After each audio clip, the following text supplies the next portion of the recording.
Hi guys! Welcome back again to my YouTube channel at ito ulit yung damit natin.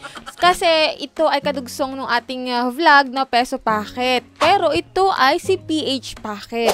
So ngayon guys, ano na bagang meron dito kay PH Packet? So last time, vinlog ko siya, medyo matagal-tagal na rin. And kung gusto nyo panoorin yung old videos ko about kay PH Packet, pwede rin naman guys.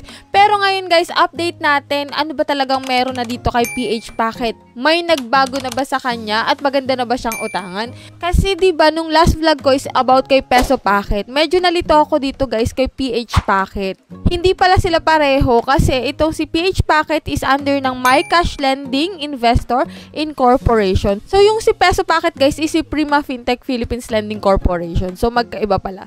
Parehas lang sila guys na may packet sa dulo pero magkaiba sila ng loan application. So dito nga pala guys kay PH Packet, sa mga hindi pa nakakapag-loan dito, ang pwedeng ipaloan dito guys sa iyo is 20,000 pesos yung pinakang maximum. Meron na dito guys na 4.6 stars and 75,000 reviews. Ganun kadami nang nakakapag-loan dito kay PH Packet, no? So ayan guys, panoorin mo tong vlog na to hanggang dulo kasi dito malalaman mo kung magkano ba talaga ang pwedeng ipaloan sa iyo ni PH Packet, lalo't ikaw ay first time na maglo-loan dito sa kanya.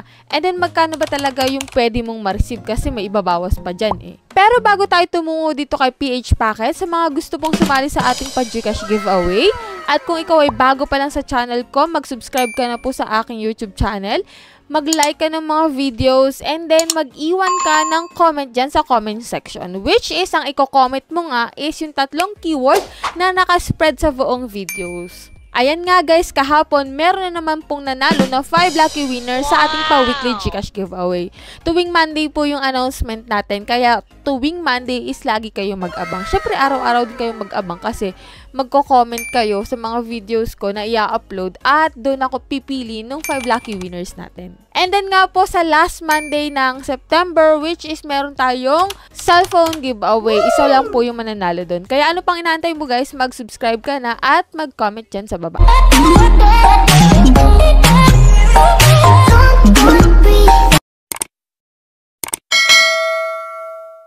So yan guys, disclaimer, so hindi tayo agent itong PH Packet. So sa katunayan nga, i-update ko kayo kung anong meron na dito kay PH Packet. Kung maganda na ba siyang applyan at kung may improvement yung kanyang loan application. Para po sa mga nakapag-loan na dito kay PH Packet, kindly share your experience dyan sa baba. Para at least pag nabasa ng mga bago pa lang mag-apply dito kay PH Packet is meron na silang idea kung anong meron dito, no? So yan guys, for sake po ng mga bago, ayan, in-install ko itong si PH Packet and then ang maximum loan pala dito is 30,000 pesos, hindi 20,000. O, dun pa lang guys, misleading na yung kanilang advertisement to.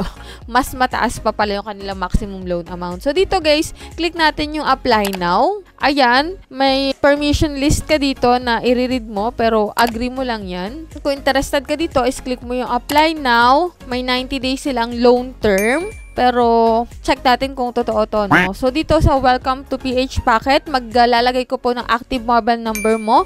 And then, make 6-digit password. And then, yan. Mag-antay tayo ng verification code. And then, kapag tapos na, okay na, yan, click mo lang yung allow. And then, dito guys, naka-flash na sa screen kung ano-ano yung mga ID na available dito. So, pipili ka lang naman po ng isa. So, dito yung ID is UMID, passport, driving license, SSS, PRC, pag-ibig, postal ID, and national ID. So, pili ka dun guys ng available sa'yo kasi ito yung mga ID na recommended nila. So, pwede ka din namang mag-prepare ng other documents pero optional to guys, kahit hindi mo na to lagyan. So, click mo dyan yung continue guys. Ayan, may repayment coupon sila which is 30 pesos kapag ikaw ay magbabayad na. Ito ay guys is may validity. So, dito guys, ang mga fill upan mo is basic information, identity authentication, and then optional certification. Yung optional certification is makakapagdagdag sa'yo ng 30% passing rate. So, yan guys, dito sa basic information, yan, usage of loan. Fill upan mo lang to guys. Itong job information, address information, emergency contact. Maghahanda ka po dito ng 5 contact references. which is, dapat alam mo kung sino ilalagay mo kasi maaari nila itong tawagan or i-text kapag ikaw po ay hindi makontak at malapit ng ma-overdue. So yan guys, maglagay ko po dito ng iyong valid ID, yan, facial recognition. Then after nun guys, submit mo lang yung loan at ito na nga yung mga klase ng mga loan application na aantayin mo munang ikaw ay maaprubahan bago mo malaman kung magkano ba talaga yung pwedeng ipaloan nila sa'yo. Kasi meron itong review. I-review pa nila guys. Kaya mas maganda talaga na manood ka ng mga ganitong review para malaman mo at magkaroon ka ng idea kung ano ba talaga yung ipapaloan sa'yo na amount. So dito guys, dahil under review pa yung aking loan dito kay PH Packet, nagbasa muna ako ng mga reviews. Anyway, bago pa lang naman ako mag-install ng isang application, binabasa ko na yung mga reviews nila. And hindi naman ako agad-agad naniniwala dun sa mga reviews hanggat hindi ko mismo na-experience kung anong meron talaga dun sa loan application. But, eto na nga, sabi dito ni Luisito De Silva, misleading, not true to their words, not to be trusted.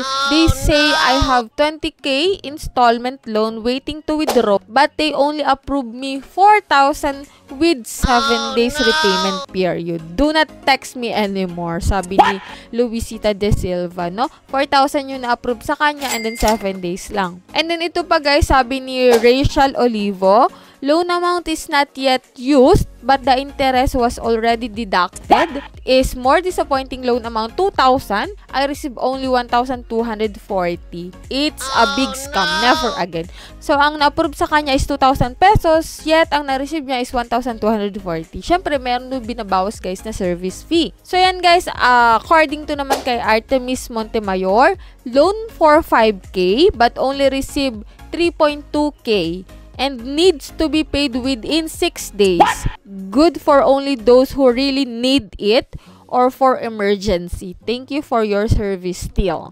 So yan guys, 5,000 naman yung na-approve dito kay Artemis, pero ang nakuha niya lang is 3,200 pesos and then within 6 days, need ng bayaran. So ito guys is yung mga ganitong loan application is for emergency fund lang talaga, na kung saan is pangbigla ang emergency moment lang itong mga loan application na to. Kasi pang 7 days lang agad-agad mo na siyang babayaran. And then, malaki din yung interest na ibinabawas. So yan guys, kung need mo ng pera, pag-isipan mo mabuti ang pag-loan mo dito kay PH Packet or sa iba pang loan application kasi hindi biro yung mga interest na ibinabawas nila. Lalong-lalo na doon sa repayment period which is 7 days lang. Napakadali no? So saan ka kaagad kukuha ng pera within 1 week lang. So last time guys, nag-vlog ako about doon sa mga loan application na may mga mahahabang loan term. Paki-check nyo yun guys sa aking uploads. At kung need nyo naman ng mga emergency funds sa biglaang emergency moments natin is may mga link ako dyan sa pinned comment ng mga loan application. Makakatulong yun sa inyo guys para mag-direct kayo dun sa application or website na gusto nyo applyan. Meron din yan guys na OLP, DG, Domanicat, Finro, and Cash Express. Pwede rin guys yung Tonic. So yan guys, may mga nakapin dyan. Kayo na yung bahala or mag-decide kung gusto nyo mag-loan dun, no? So yung mga links laang naman na iyan ay makakatulong sa inyo para mapabilis na mahanap nyo yung mga loan application or website nila. So yan lang guys yung vlog natin for today. Sa mga hindi pa po nakasubscribe sa aking YouTube channel, kindly click the subscribe button at hit mo na rin guys yung notification bell para updated ka sa utangan series natin and then sa ating pa-Gcash giveaway. So bye-bye na muna for now guys!